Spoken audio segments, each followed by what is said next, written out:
नमस्कार मित्रांनो, कुण्या राजाची घराणी या मालिकेच्या आजच्या भागामध्ये कबीर आपल्या रूममध्ये असतो तर मृण्मयी ही पाण्याचा ग्लास भरलेला घेऊन त्याच्यासाठी येते आणि दरवाजा लावून घेते।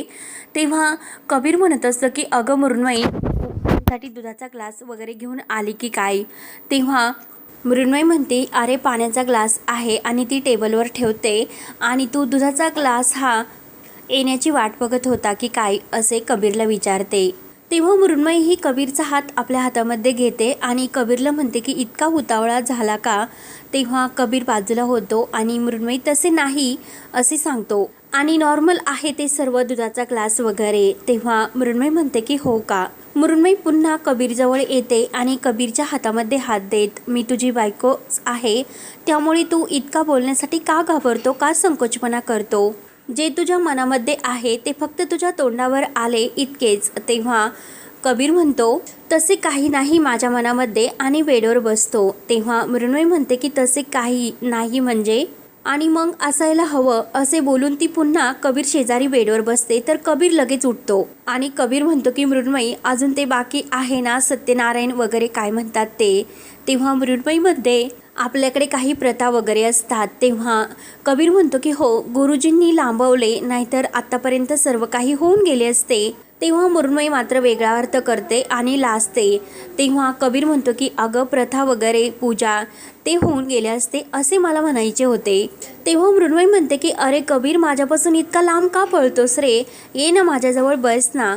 म्हणून मृण्मयी ही आपला हात पुढे करत कबीरला देते तर कबीर मृण्मयीच्या हातामध्ये हात देत मृण्मयी शेजारी येऊन बसतो तर मृण्मयी लगेच कबीरच्या मिठीत येते आणि कबीर फायनली आपले लग्न झाले म्हणून मृण्मयी खूपच खुश होते। तर कबीर मनात म्हणत असतो की मृण्मयी, मला माहिती आहे की मी जितका तुझ्यापासून लांब जाण्याचा प्रयत्न करेल तितकी तू मला तुझ्या जवळ खेचून ठेवण्याचा प्रयत्न नक्की करशील। म्हणून कबीर हा बाजूला म्हणजे स्वतःला खेचण्याचा प्रयत्न करतो। तेव्हा मृण्मयी म्हणते की अरे कबीर, सत्यनारायण उद्या जरी असला तरी हात एकमेकांच्या हात धरण्याचा आपल्याला त्यासाठी परवानगी तर आहे ना? तेव्हा मृण्मयी पुन्हा कबीरचा हात आपल्या हातामध्ये घट्ट धरते आणि त्याच्या मिठीत येते। तर कबीर मनात म्हणत असतो की तुझा हा हात घट्ट पकडताना मला मात्र एक हात सोडावा लागणार, पण तो हात जेव्हा सुटेल तेव्हा मात्र मला काहीच अडचण राहणार नाही। पण जोपर्यंत हा हात सुटत नाही तोपर्यंत मृण्मयी मला प्लीज तू सांभाळून घे आणि मृण्मयी, मला तुला धोका द्यायचा नाही। नवरा बायकोचं हे नातं नेहमी सत्याच्या आधारावर असते। तेव्हा मृण्मयी ही कबीरला म्हणते की कबीर, तुझा गुन्हा पकडला गेला। तेव्हा कबीर म्हणतो की काय? तेव्हा मृण्मयी म्हणते की गुंजा।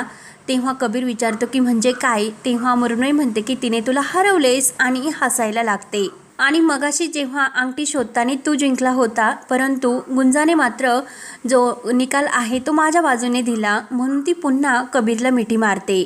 तेव्हा कबीर विचारतो की यामध्ये मग माझा गुन्हा काय? तेव्हा मृण्मयी म्हणते की हो आहे ना, जो मला इतक्या प्रेमाने समजावून घेतो, तो मला सर्वांसमोर सांभाळून घेतले, मग या गोड गुन्ह्यासाठी तुला पुढील जे काही सर्व गुन्हे आहे ते माफ होतील। तेव्हा मात्र कबीर मनात म्हणत असतो की मृण्मयी, मी आत्ता सध्या अशा जागी उभे आहेत की जेथे मी जिंकलो सुद्धा तरीसुद्धा माझ्या मनात आतून असे वाटते की मी कुठेतरी हारतो। त्यानंतर इकडे गुंजा आपल्या रूममध्ये झोपण्यासाठी येते, परंतु तेथे सर्व लग्नाचा हा पसारा पडलेला असतो। गुंजा विचार करते की आता या परिस्थितीत मी कुठे झोपू आणि बाहेर जर झोपले तर साहेबा पुन्हा ओरडतील। मी एक काम करते, मी गच्चीवर जाऊन झोपते, सकाळपर्यंत कुणाचेच लक्ष जाणार नाही। तेव्हा गुंजा आपले जे काही कपडे असते ते घेते आणि गच्चीवर येते। त्यानंतर इकडे कबीर हा मृण्मयीला म्हणत असतो तर कबीर मृण्मयीकडे बघू लागतो। मृण्मयी म्हणते की कबीर, असं माझ्याकडे बघू नको, कारण अंगावर काटा येतो आणि सत्यनारायणच्या पूजा अगोदर काही गडबड वगैरे नको, परंतु अशी मिठी वगैरे आहे ना ती आपल्यासाठी अलाउड आहे। तर कबीरला सुद्धा हसू येते।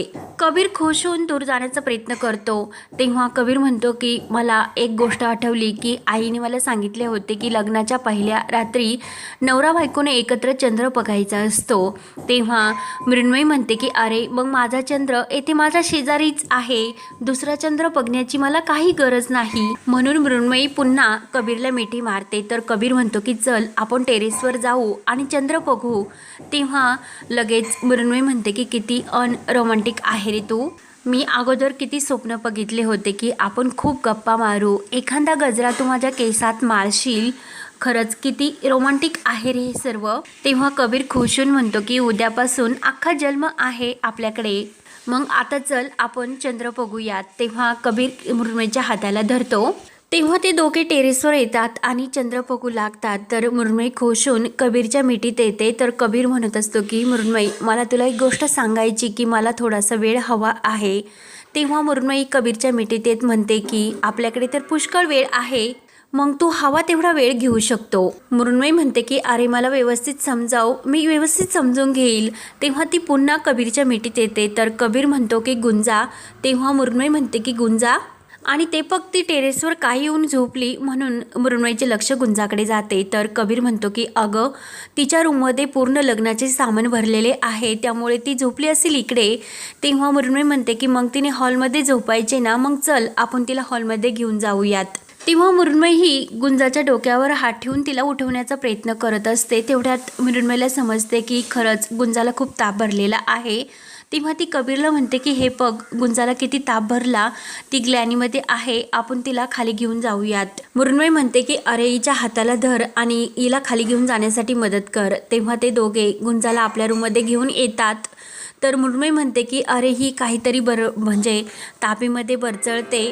तेव्हा मृण्मयी म्हणते की मी हिच्यासाठी मिठाच्या पट्ट्या घेऊन येते, तोपर्यंत तू येते थांब.